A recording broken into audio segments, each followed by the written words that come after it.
साहब ये है मुश्ताक भाई का घर। यहाँ मैडम, आफरीन यहीं गिरी हुई थी। हसीना भाभी आफरीन को गोद में लेकर यहाँ बहुत रो रही थी, चिल्ला रही थी बहुत। हसीना और मुश्ताक का एक और भी बच्चा है ना? जी मैडम, जफर नाम है उसका, 2 साल का है। यही नाजिया भाभी के साथ है, इब्राहिम भाई की बीवी। साहब दोपहर का वक्त था, सब खा पी के सुस्ता रहे थे। कोई भी अपने घर के बाहर नहीं था। किसी ने नहीं देखा कि मुश्ताक के घर पे कौन आया था। देखा होता तो जरूर पकड़ लेते साहब। और साहब आफरीन चिल्लाई तक नहीं कि किसी को कुछ सुनाई देता, वरना हम तो यही सामने रहते हैं। किसी को कुछ सुनाई भी कैसे देता साहब, जब घर के अंदर आफरीन की अम्मी हसीना तक को कुछ सुनाई नहीं दिया। कौन आया था हसीना? सच में तुमने कोई आवाज नहीं सुनी? कितनी बार पूछोगे मुश्ताक, सच में कोई आवाज नहीं सुनाई दी, आफरीन भी नहीं चिल्लाई। मेरा यकीन करो।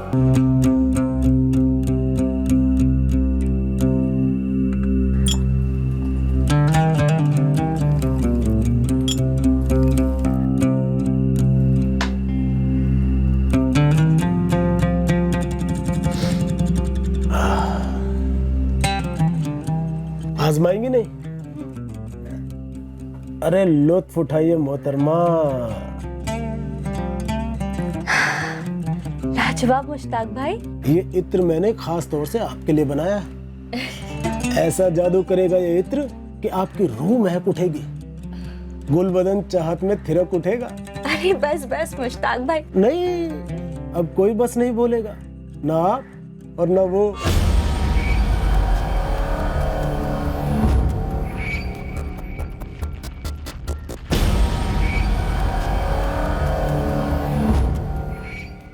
दुनिया में हर मर्ज की दवा है और उस दवा का नाम है मुश्ताक। जिंदगी में जब भी तकलीफ हो ना, बिना तकल्लुफ के मेरे पास आ जाना। बंदा बनाई खिदमत के लिए है। जी मुश्ताक भाई, आदाब। आदाब।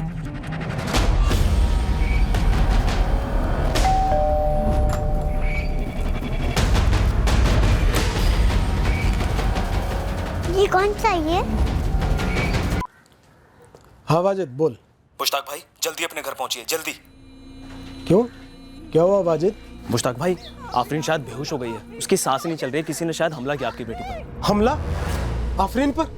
क्या बक रहा है? हसीना कहाँ है? मुश्ताक भाई, हम सब आपके घर के बाहर इकट्ठा हुए हैं। इब्राहिम अभी रिक्शा लेने गया, आप जल्दी आइए। आफरीन, आफरीन, उठ ना, आफरीन आँख खोलना, आफरीन खोलना। हटिए।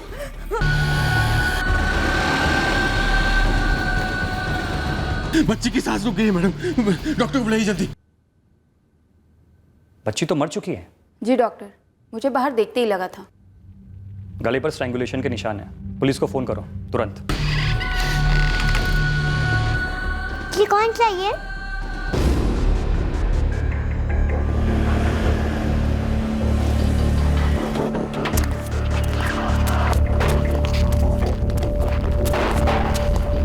कौन था वो कमीना? मेरी मासूम बच्ची को किसने मार डाला? किसी को पता नहीं मुश्ताक भाई। जब हसीना भाभी चिल्लाई तो हम सब इकट्ठा हुए। हमको तो वहीं लगा था कि आफरीन की सांसें रुक चुकी हैं। मुझे कुछ नहीं पता ये सब कैसे हुआ।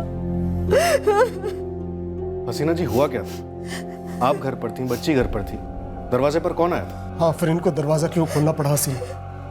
तुम उस वक्त क्या कर रही थी? मैं कपड़े धो रही थी जी।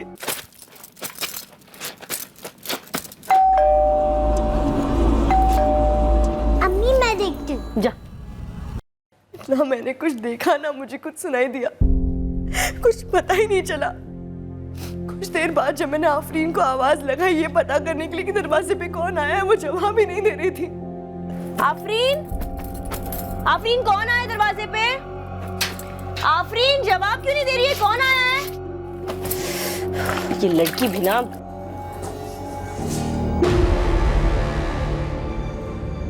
आफरीन, आफरीन, आफरीन, बेटा उठ, क्या हो गया तुझे? आफरीन, आफरीन, आफरीन, क्या हो गया तुझे? मैं चिल्लाती रही, लेकिन आफरीन एकदम खामोश थी, बेहोश। हसीना भाभी की आवाज़ से ही हम सब इकट्ठा हुए। मैंने ही मुश्ताक भाई को फ़ोन किया था। आप दोनों में से किसी ने भी मुश्ताक के दरवाजे पे किसी को नहीं देखा? जी नहीं मैडम, हम जब वहाँ गए तब वहाँ कोई नहीं था। मैं तो मुश्ताक भाई के बगल में ही रहता हूँ। काम से लौटकर घर में लेटने जा रहा था, अचानक मैंने हसीना भाभी की चिल्लाने की आवाज़ सुनी।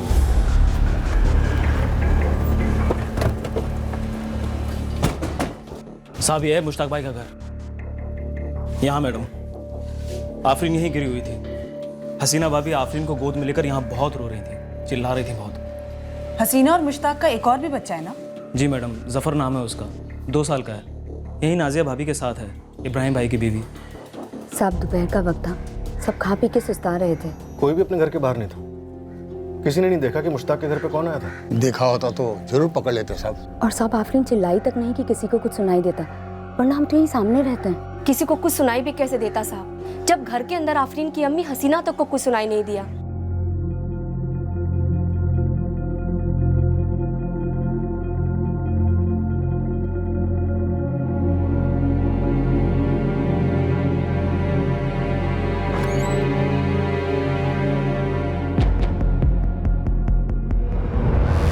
मौत गला घोटने से हुई थी। बच्ची का विंड पाइप पूरी तरह से चोक्ड हो चुका था। अभी तक जो पता चला उससे तो लग रहा है कि बच्ची आफरीन ने कोई शोर नहीं मचाया, क्योंकि बाथरूम में कपड़े धोती हुई इसकी माँ हसीना ने कुछ नहीं सुना, और ना ही मोहल्ले में किसी ने कुछ सुना और ना ही देखा। मैं डिटेल एनालिसिस के लिए बॉडी फॉरेंसिक टीम को भेज देता हूँ। सर लगता है आफरीन की माँ हसीना सच नहीं बोल रही है। क्यों, क्या गड़बड़ है? सर हसीना ने कहा था कि हादसे के वक्त वो बाथरूम में कपड़े धो रही थी। हाँ तो? बट सर बाथरूम में तो किसी भी तरह के कपड़े नहीं दिखे, ना मैले और ना ही धुले।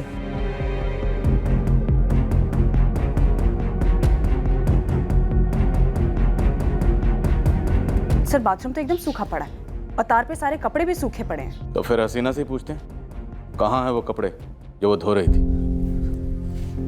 कौन आया था हसीना?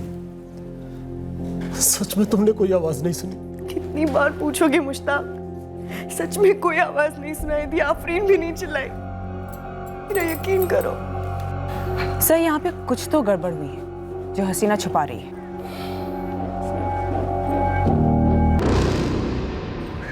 वो सीसीटीवी, यहाँ जो भी आया गया होगा, अगर आया था तो सीसीटीवी में जरूर कैप्चर हुआ होगा। वो तो इब्राहिम भाई का घर है साहब। जी वो सीसीटीवी मेरे शौहर ने लगवाया है। ये सीसीटीवी की रिकॉर्डिंग कहाँ रहती नाजिया? जी वो तो सोहेल के अब्बू को ही पता होगा।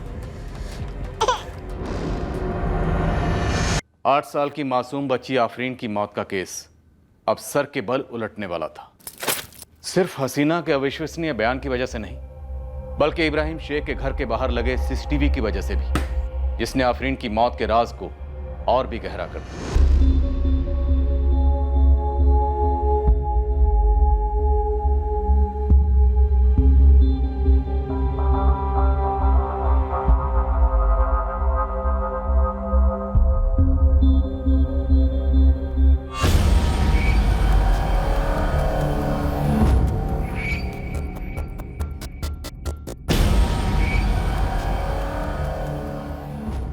इब्राहिम के बीच के 28 मिनट का फुटेज कहाँ गया?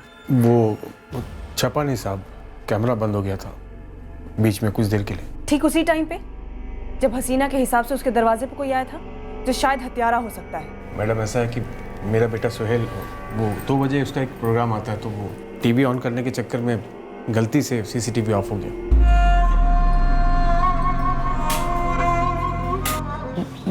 मैडम सोहेल से अक्सर ऐसी गलती हो जाती है। जैसे ही हसीना भाभी चीखी तो आवाज़ सुनकर मैं बाहर आया तो देखा कि सीसीटीवी ऑफ हो गया। क्या हो गया तुझे? सुनाई नहीं दे रहा तुम्हें? कैसी आवाज? ये तो हसीना भाभी की आवाज है। सोहेल तूने फिर से सीसीटीवी ऑफ कर दिया? गलती हो गई अब्बू। करते क्या हो तुम इब्राहिम? कारपेंटर हूँ साहब। रोज दोपहर काम से घर आते हो? हाँ ज़्यादातर आता हूँ मैडम, खाना खा के सो लेता हूँ, फिर शाम को चाय पी के चले जाता हूँ, फिर रात को लौटता हूँ। फिर भी हमें सीसीटीवी फुटेज चाहिए। जी साहब, जो भी है वो निकलवा के देता हूँ साहब। सिर्फ साधारण आमदनी का कारपेंटर और घर के पास सीसीटीवी कैमरा? हाँ अजीब तो है। और इस बच्ची की माँ हसीना का बयान भी झूठ मालूम हो रहा है। तुम सही कह रही थी नुसरत, यहाँ कुछ बहुत बड़ी गड़बड़ है।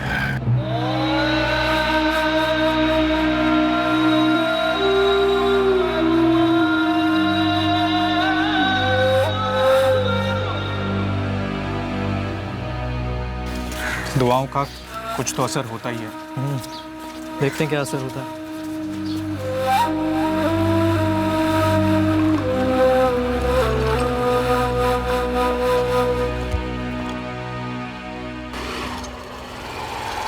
हसीना सैयद, हमें गीले कपड़े ना तो तुम्हारे घर के बाथरूम में मिले हैं और ना ही तार पर।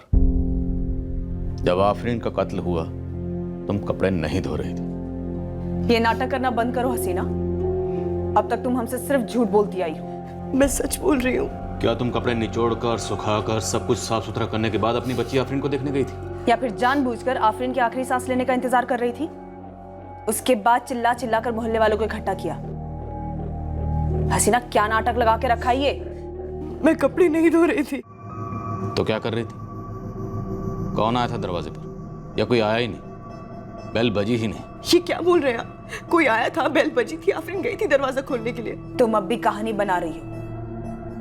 हसीना, सच बोलो, वरना इतना याद रखो कि जिस तरह से तुम झूठे कपड़े धो रही थी ना, वैसे हम तुम्हें धोकर सच सामने ला सकते हैं। मैं इस बार सच ही बोल रही हूँ। दरअसल मैं अंदर के कमरे में सो रही थी।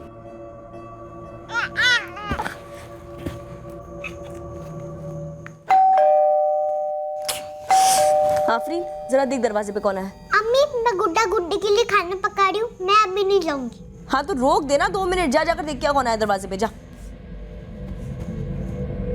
मैं गहरी नींद में थी साहब। आफरीन को दरवाजा खोलने के लिए भेजकर फिर से सो गई थी। कुछ 5 मिनट बाद मेरी आंख खुली तो देखा आफरीन नहीं थी। आफरीन, आफरीन कौन आया दरवाजे पे? आफरीन, आफरीन जवाब क्यों नहीं दे रही है? लड़की भी ना परेशान करके रखा है। आफरीन, आफरीन, आफरीन क्या हो गया तुझे? आफरीन, पहले कहा कि कपड़े धो रही थी, अब कह रही हो कि सो रही थी। क्या वाहियात कहानी? इतनी गहरी नींद कि तुमने अपनी 8 साल की बच्ची की आखिरी चीखें तक नहीं सुनी। ये गहरी नींद नहीं, गहरी साजिश है। नहीं साहब, ठीक ऐसा ही हुआ था। देखो हसीना, तुम्हारी पकाई दोनों कहानियां ना एकदम फीकी है। हम नमक मिर्च लगाकर असली कहानी भी बाहर निकाल सकते हैं। एक और मौका देते हैं। सच सच बताओ। मैं सच ही बोल रही हूँ। मैं दरअसल डर गई थी कि मेरे शौहर मुझ पर बरसेंगे कि आफरीन को दरवाजा खोलने के लिए मैंने क्यों भेजा, इसलिए तब मैंने झूठ बोला था। लेकिन अब सच बोल रही हूँ। सच तो तुम अब भी नहीं बोल रही। कोई बेल बजी नहीं, दरवाजा खुला ही नहीं, तुमने खुद अपने हाथों से आफरीन का गला घोटा। आप क्यों मुझ पे इतना भद्दा इल्जाम लगा रहे हैं? मैं अपनी बेटी की जान क्यों लूंगी? ये तुम हमें बताओगी। तुम्हारा पड़ोसी इब्राहिम शेख, उसके घर के बाहर सीसीटीवी कैमरा क्यों लगा है? मुझे क्या मालूम। वो सीसीटीवी कैमरा उसी वक्त बंद क्यों हुआ जिस वक्त आफरीन का कत्ल किया गया? मुझे नहीं पता ये सब पता है तुम्हें। इब्राहिम ने जानबूझकर वो सीसीटीवी बंद किया ताकि सबूत ना रहे। किस सबूत के बारे में बात कर रही है? क्या बोल रहे हैं आप लोग? तुम बोलो हसीना, क्या चल रहा है तुम्हारे इब्राहिम के बीच में? तुमने और इब्राहिम ने मिलकर नाटक रचा था ना। असल में तुम्हारे घर के बाहर कोई आया ही नहीं था। ये झूठ पकड़ा ना जाए इसीलिए सीसीटीवी कैमरा एंड टाइम पे बंद किया गया। क्या पकड़ा है तुम्हारे इब्राहिम के बीच में? कुछ नहीं, कुछ भी नहीं। पर आप लोग ख्याली खिचड़ी पका रहे हैं। रत्ती भर का लिहाज नहीं है कि आप एक माँ से बात करें जिसकी बेटी का भी कत्ल हुआ है। इस बात को समझते हैं आप लोग? मुझे भी ऐसा ही लग रहा है कि हसीना ने किया होगा। जब पुलिस वाले पूछताछ कर रहे थे हम लोगों को तभी बता देना चाहिए था। तो अभी बता देते हैं ना, मोहल्ले से बाहर कर देते हैं उस चुड़ैल हसीना को। और ये नाजिया के घर का क्या माजरा है? उसके शौहर इब्राहिम ने सीसीटीवी क्यों लगाया और वो ऐन वक्त पर बंद कैसे हो गया? सॉरी अम्मी। चुप, सॉरी के बच्चे। अगर किसी ने पूछा तो क्या बोलेगा? क्या बोलूं? आप ही बोलो। यही बोलना कि सीसीटीवी का स्विच तूने बंद किया था, समझा? कभी भी कोई भी तुझसे कुछ पूछे सिर्फ यही बोलना। जी अम्मी, लेकिन गलती से हो गया था, मुझे पता ही नहीं चला।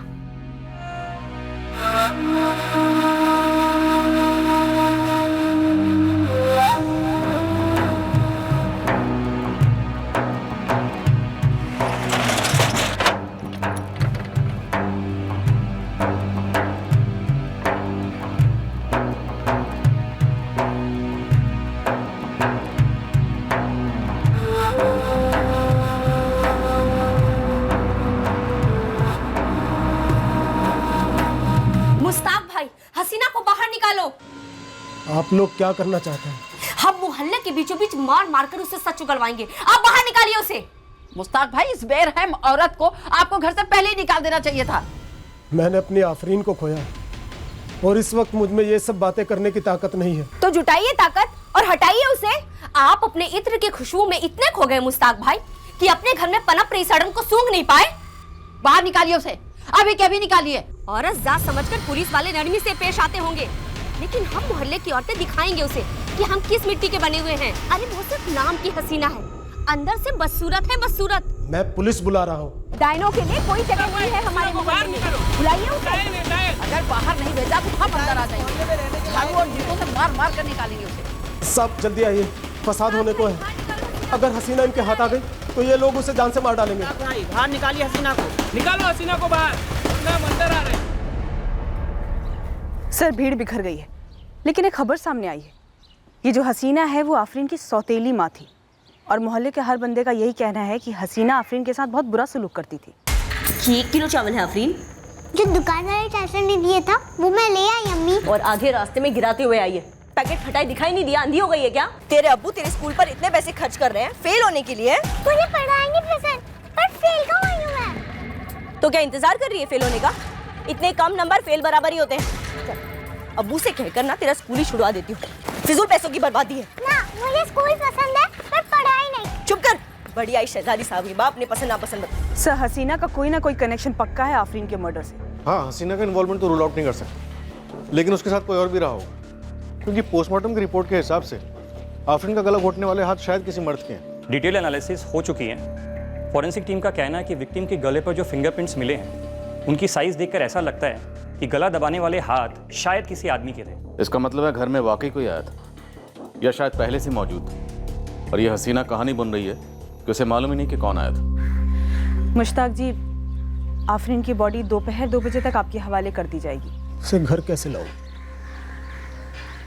जनाजा कैसे उठेगा? मोहल्ले वाले तो। उसकी फिक्र आप मत कीजिए, हम मोहल्ले में बंदोबस्त ड्यूटी लगवा देंगे। लेकिन अच्छा ये रहेगा कि हसीना उस वक्त यहाँ ना रहे, हम उसे अपने साथ लेके जाते हैं। वैसे भी उससे हमें काफ़ी सवालात करने हैं। अपने घर के बाहर तुमने सीसीटीवी कैमरा लगाया, कोई खास वजह? हिफाजत के लिए लगाया मैंने। आप तो जानते ही कि कितने बच्चों को उठा लिया जाता है, घरों में चोरियां होती हैं। डर था मुझे भी, इसलिए लगाया मैंने साहब। तुम्हारे बच्चों को किससे खतरा है? तुम्हारे घर में ऐसी कौन सी कीमती चीज है जिसके चोरी होने का तुम्हें डर है? एन मौके पे सीसीटीवी किस डर से बंद कर दिया? अभी मत बोलना इत्तेफाक से हुआ, दम नहीं है इस झूठ में। झूठ नहीं बोला साहब। क्या साहब, आप लोग तो बोलते हो, वो टीवी में क्राइम पेट्रोल में भी कहते हैं कि सतर्क रहो सतर्क रहो, सीसीटीवी लगाओ। फिर एक आदमी लगाया तो उसी की क्लास ले लो। क्लास इसलिए नहीं ले रहे कि सीसीटीवी क्यों लगाया। एक कांड हुआ और एन मौके पर सीसीटीवी कैमरा बंद हो गया, इसके लिए क्लास ले रहे। अब तुम ये बताओ, सीसीटीवी कैमरा बंद हुआ या बंद किया गया? साहब मैंने पहले भी बोला आपको कि सोहेल से गलती से बंद हो गया था टीवी ऑन करते वक्त। तूने अपने काम की जगह पे तो सीसीटीवी लगाया नहीं, अपने घर पे लगाया। कोई खास वजह तो रही होगी। आप लोग क्यों मेरे पीछे पड़ गए हो? आप लोग पकड़िए ना हसीना भाभी को, सारा मोहल्ला जानता है कि झूठ बोल रही। कोई आया होगा उसी से मिलने। कौन था वो? कहीं वो तू ही तो नहीं था? तौबा साहब तौबा, ऐसा करना क्या, सोचना भी गुनाह है। आप लोग जाइए पूछिए मुश्ताक भाई से, क्या उनको नहीं मालूम था कि हसीना भाभी चिढ़ती थी आफरीन से? सौतीन माँ जो थी।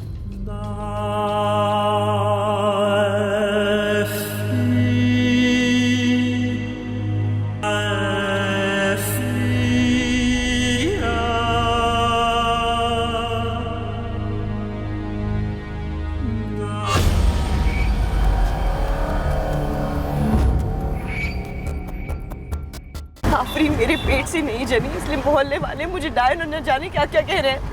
बलि का बकरा बना रहे ये लोग मुझे मैडम। बेवजह बकरा तो एक 8 साल की छोटी मासूम बच्ची बनी हसीना। लेकिन मैंने अपनी आफरीन को नहीं मारा। मोहल्ले वाले मुझ पर झूठा इल्जाम लगा रहे हैं। लेकिन घर वाला, तुम्हारा घर वाला मुश्ताक, वो भी तुम पर उंगली उठा रहा है, वो भी झूठा है। मैं जानना चाहता हूँ कि हसीना ने क्यों मार डाला मेरी नन्ही सी बच्ची को। हसीना को तोड़ तोड़ कर सब सच उगलवाई। मैं ही अंधा था जो अब तक अंधा बना रहा। नन्ही सी बच्ची मेरी परी बलि चढ़ गई हसीना की साजिश में।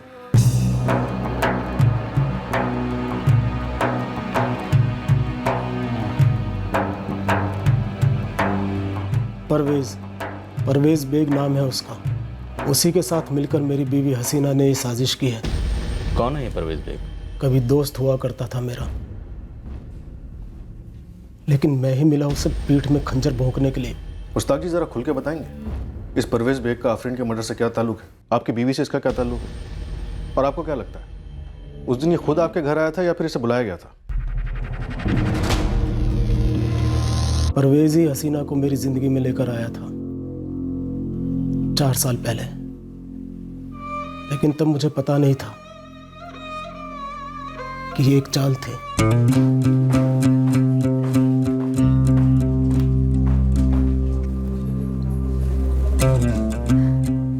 बुखार तो काफी कम हो गया परवेज भाई, और आपकी तबीयत भी पहले से बेहतर लग रही है। ये आपका अंदाज है कहने का कि दफा हो जाइए? कोई ना, चले जाते हैं। हम तो चाहते ही सब यहाँ से जल्द चले जाएं, पर ठीक होकर।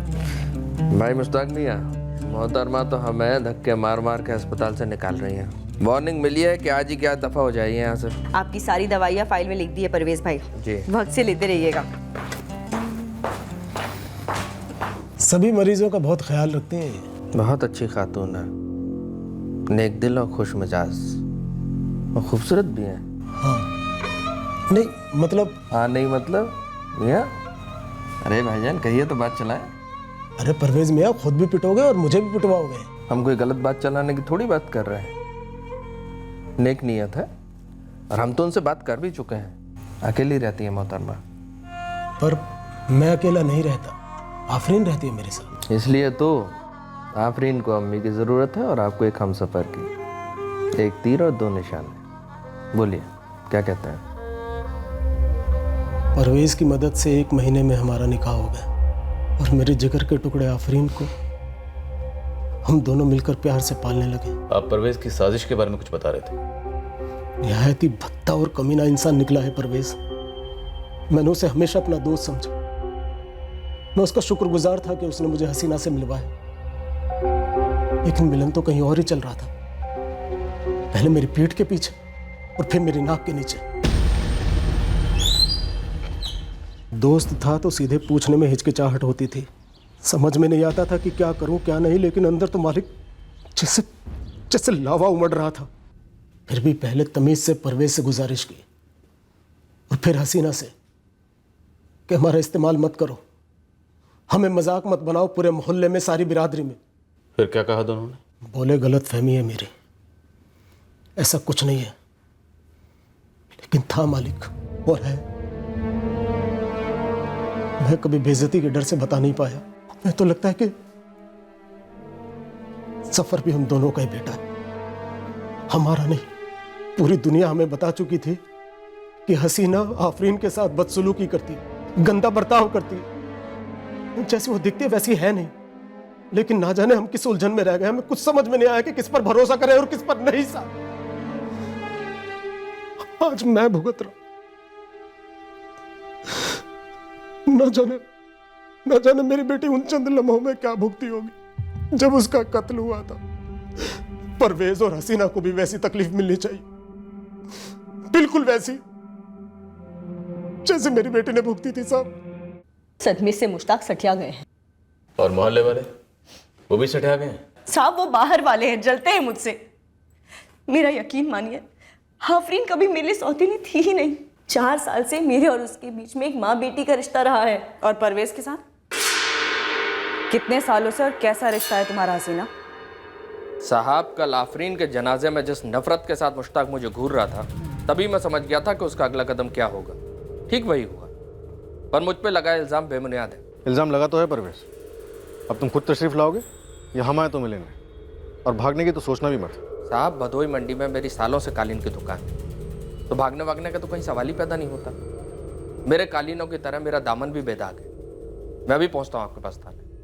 साहब बीवी पे शक मुश्ताक को था, ठीक है? आगे बोलो शफाक। तो फिर मुश्ताक की जगह बगल में रहने वाले इब्राहिम ने सीसीटीवी क्यों लगाया था? शायद मुश्ताक ने उससे कहा इन दोनों की आपस में कोई सेटिंग हो। लेकिन ऐन मौके पे सीसीटीवी तो बंद पड़ गया था इब्राहिम का। हम इस बच्चे सोहेल से भी बात करने वाले, लेकिन है तो बच्चा ही, डर और दबाव में होगा।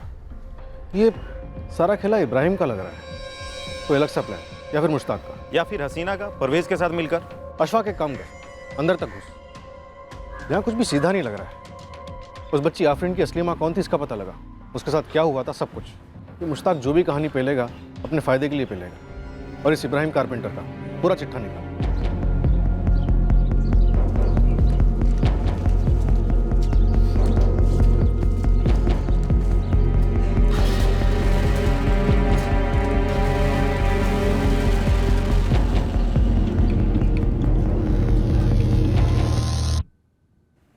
मेरा असली नाम हर्षा गुप्ता है।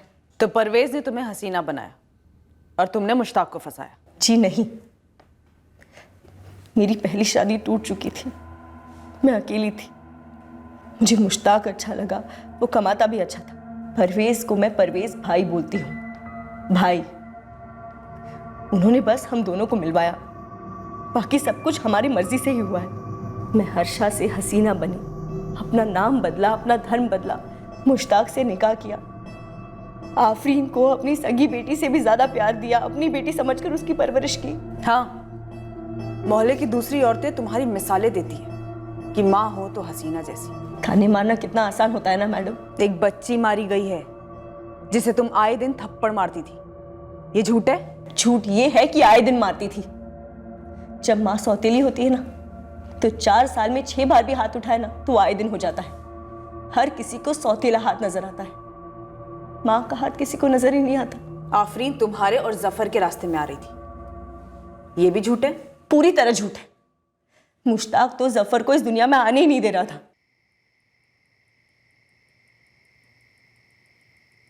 मुश्ताक, इस बार तो इस बच्चे को दुनिया में आने दो। 2 साल तक हमने अपना बच्चा नहीं किया क्योंकि तुम नहीं चाहते थे। तुम्हें हमें भी लगता है कि मैं आफरीन को एक माँ का प्यार नहीं दे रही हूँ? तो क्या मैं तुम्हें प्यार नहीं दे रहा हूँ? दे रहा हूँ ना। तो फिर हमारे बीच तय हुआ था हसीना कि इस घर में सिर्फ 3 लोग रहेंगे, आफरीन और हम दोनों। पर एक ऊपर वाले की मर्जी भी तो होती है ना, जिसने मेरी कोख में एक जान डाल दी है। कम से कम इस बार तो उसे उसका हक दो, मुझे एक माँ बनने का हक दो। मैं तुम्हारे आगे हाथ जोड़ती हूँ। मैं तुम्हारे हक के लिए आफरीन का हक कभी नहीं छीन सकता। ले लो, और मेरी ना का मतलब हमेशा ना ही होता है। मुश्ताक को लगता है कि जफर उसका नहीं, परवेज का। हसीना उस दोपहर दरवाजे पे परवेज ही था ना, जैसे वो अनगिनत दोपहरों को आया करता था? नहीं, बिल्कुल नहीं। मुझे नहीं पता उस दोपहर को कौन आया था। और रही बात मुश्ताक की, तो हाँ, उसे लगता है मैंने उसे धोखा दिया, क्योंकि जफर के वक्त मैंने गोली नहीं ली, बच्चा नहीं गिरने दिया। तुमने ऐसा करने की हिम्मत कैसे की? मुझे एक बार माँ बनना है जी। लेकिन मुझे आफरीन के अलावा किसी का बाप नहीं बनना है। गिरा दो आज के आज। नहीं हो सकता, 3 महीने हो चुके हैं, मैं डॉक्टर को मिल चुकी हूँ, नहीं हो सकता। मेरे साथ धोखा हुआ है।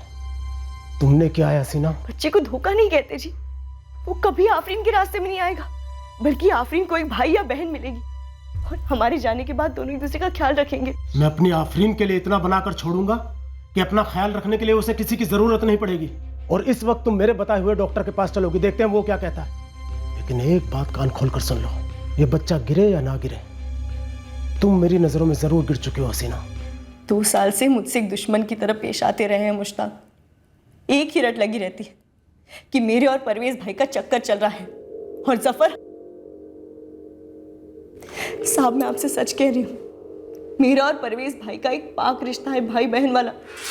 जैसा कि मैंने आपसे पहले भी कहा सर, मुश्ताक का शक बिल्कुल बेबुनियाद है। झूठ बोल रहा है कि हर दोपहर में उसके घर जाता था, लेकिन ये सच है कि हसीना को जब भी तकलीफ होती थी या वो मुझसे मदद मांगती थी, मैं हाजिर हो जाता था, लेकिन सिर्फ एक भाई के नाते। मुश्ताक तो ये भी इल्ज़ाम लगा रहा है कि जफर दरअसल उसका। जानता हूँ सर, क्या कहे, गंद भरी पड़ी है मुश्ताक के दिमाग में। जफर उसका अपना खून है सर।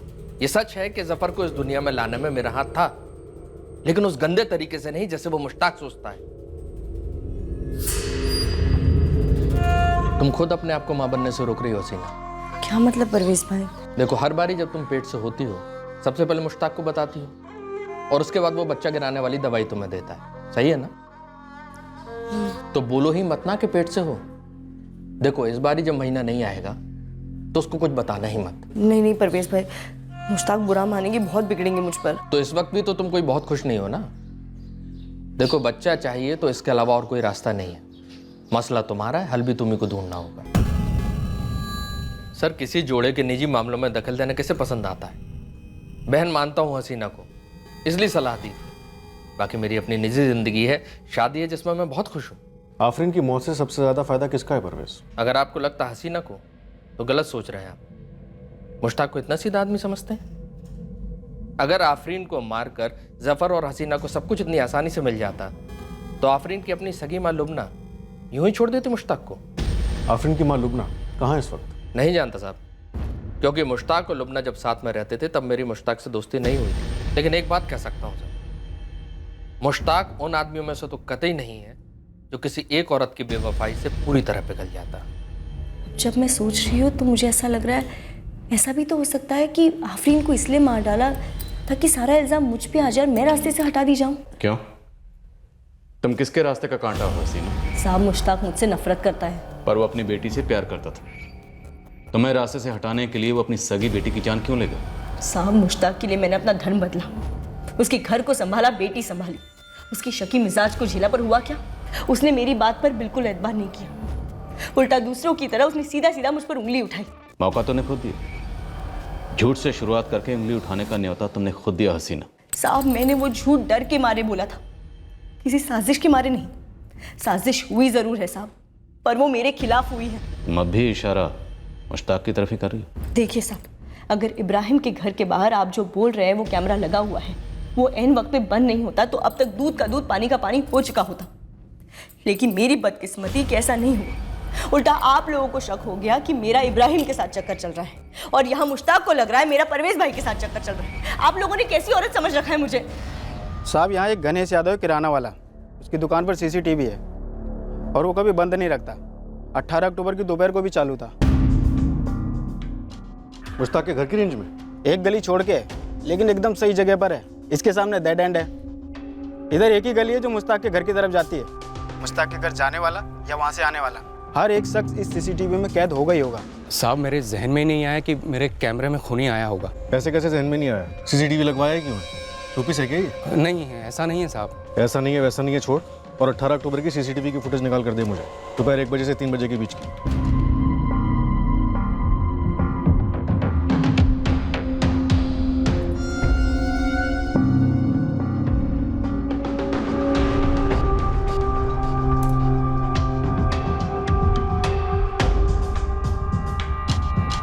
भरी दोपहर में हाजिर उमर, कंधे पर नहीं, चेहरा लपेटा हुआ। और सर, सीसीटीवी की रेंज में आते ही चेहरा ढका गया। सर, देखते ही ये बाहर कैसे जाता है।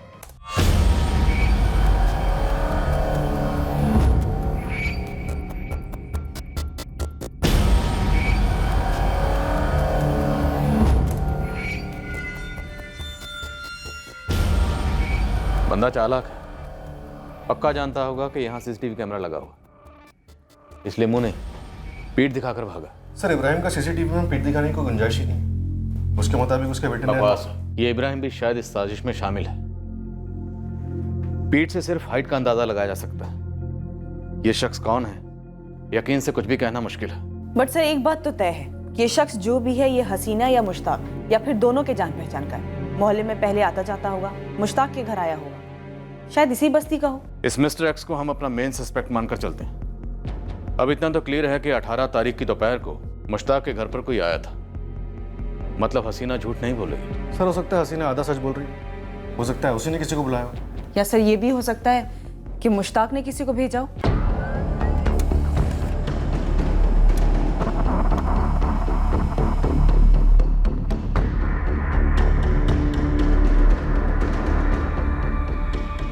ना मुश्ताक ना हसीना उस नकाबपोश आदमी की पहचान कर पाए।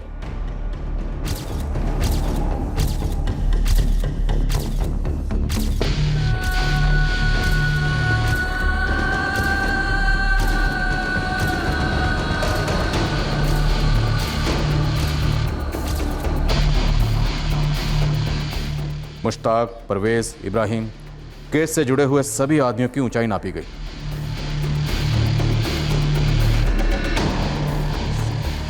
फिर सीसीटीवी में कैद आदमी के साथ उसे मैच करने की कोशिश की गई, पर इनमें से कोई भी आदमी हमारे सस्पेक्ट के पास भी नहीं आ रहा था। सर, किसी के भी फोन रिकॉर्ड्स में कुछ भी ऐसा नहीं मिला इस पर शक किया जा सके। 18 अक्टूबर की दोपहर को किसी भी नंबर की लोकेशन हाशिम नगर नहीं थी। सर, आफरीन का कत्ल एक सोची समझी साजिश थी। आफरीन का दरवाजा खोलना, और एंड टाइम पे इब्राहिम का सीसीटीवी ऑफ हो जाना। सर, एक नकाबपोश शख्स का एक किराने वाले के सीसीटीवी के बारे में जानकारी होना, ये सब कुछ सिर्फ इत्तेफाक नहीं हो सकता सर। अगर हम ये मान भी लें कि ये इत्तेफाक नहीं बल्कि एक साजिश है, तो भी हमें अभी तक मुश्ताक, हसीना, परवेज, इब्राहिम का इस साजिश से कोई कनेक्शन नहीं मिला है। कुछ नहीं मिला सर। क्यों नहीं मिला? क्या वाकई में कोई कनेक्शन है नहीं, हमें नहीं मिला? ये भी एक पॉसिबिलिटी है कि सारे वाकयात अलग अलग हों, आपस में इनका कोई ताल्लुक ही ना, बस एक वक्त पे हुए। शायद महज एक इत्तेफाक, असली कातिल, असली मकसद, असली साजिश कुछ और ही हो। हाँ अशफाक बोल। साहब, ये मुश्ताक और हसीना के काफ़ी रायते फैले हुए हैं, किलो के हिसाब से, मिलों तक। कहाँ कहाँ तक? हसीना का बनारस तक और ये मुश्ताक का जौनपुर तक। साहब, ये हसीना का पहला पति अभिषेक सिंह बनारस में रहता है। 6 साल पहले जब हसीना ने अभिषेक को छोड़ दिया था तो बहुत खुनस में था।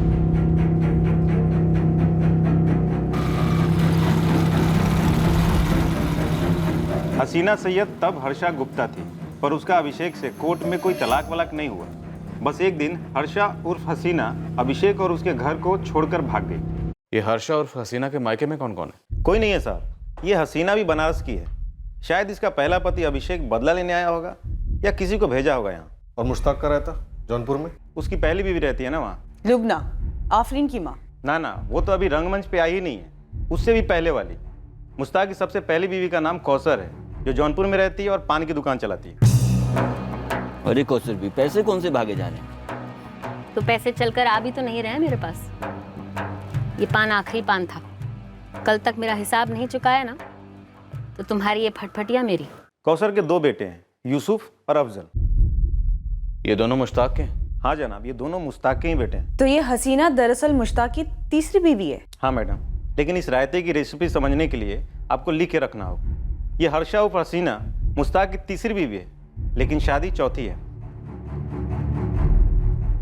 उसकी पहली बीवी थी कौसर जौनपुर में, जिससे यूसुफ और अफजल हुए, जो मैंने अभी आपको बताया। फिर आई लुबना से आफरीन हुई। लुबना से तलाक के बाद आफरीन को मुश्ताक ने अपने पास रख लिया। फिर उसने अपनी पहली बीवी कौसर से फिर से निकाह किया दूसरी बार, और कौसर को फिर से तलाक दिया दूसरी बार। बिल्कुल दुरुस्त साहब। फिर हर्षा आई, जो हसीना बनकर इसकी तीसरी बीवी बनी, लेकिन शादी चौथी थी। एक 8 साल की मासूम बेगुनाह बच्ची को मारकर कोई क्या साबित करना चाहता था? क्या अभिषेक हर्षा और हसीना को फंसाना चाहता था, या फिर कौसर मुश्ताक को कोई जख्म देना चाहती थी? कौसर के पास कोई वजह थी? किलो के हिसाब से साहब, ये जो कौसर है रंगमंच या फिल्म के किरदार से कम नहीं है। मुश्ताक और कौसर ने 2 बार शादी की, 2 बच्चे किए, 2 बार तलाक ली। पहले तलाक से पहले कौसर ने मुश्ताक के नाक में दम कर रखा था। एक बार तो कौसर ने मुश्ताक को जेल भी भिजवाया था। अब देखती जा कौसर, अगर तेरी जिंदगी बर्बाद नहीं की ना तो मेरा नाम भी मुश्ताक नहीं। तो फिर तो तू अपना नाम बदल ही ले, क्योंकि तू कुछ करे और मैं उसका जवाब सूद समेत ना दूं तो मेरा नाम भी कौसर नहीं। साहब, ये तो था 13 साल पहले का राय था, लेकिन हाल ही में 4 महीने पहले मुश्ताक ने कौसर से फिर से पंगा ले लिया। कैसा पंगा? जौनपुर वाला मकान बेच के, जिसमें कौसर अपने दोनों बेटों के साथ रहती थी, वो भी कौसर को बिना बोले। मेरा घर है कौसर, किसी को बेचूं या खैरात में दूं मेरी मर्जी। तू कौन होती है बीच में बोलने वाली? अरे तेरे 2 बच्चों की अम्मी हूँ मैं वो हूँ जिसे तू एक दमड़ी नहीं देता घर के खर्च के लिए, और ऊपर से सर से छत छीन रहा है।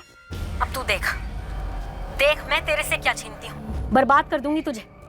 पागल कुत्ते की तरह घूमेगा, ऐसी हालत ना की ना मैंने तो मेरा नाम भी कौसर नहीं। तो ये है पूरे फैले हुए रायते की हिस्ट्री साहब। इस मर्डर में कौसर और मुश्ताक के दोनों बेटे यूसुफ और अफजल भी शामिल हो सकते हैं। इन लोगों के आपस में मिले, फैले और खट्टे पड़े रायते की वजह से एक 8 साल की मासूम बेगुनाह बच्ची की जान चली गई। सर, आफरीन मुश्ताक की कमजोरी थी, उसकी दुखती रग थी।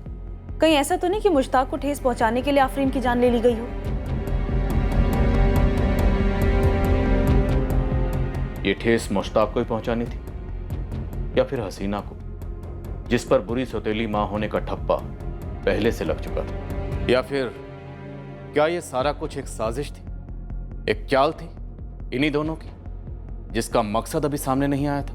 हम इस केस में अब भी अंधेरे में हाथ पैर मार रहे थे, और हाँ, तहकीकात के नए एंगल्स भी खुल रहे थे। अभी भी एक ऐसी औरत थी जिस तक पहुंचना बेहद जरूरी था, और हम पहुंचे नहीं थे।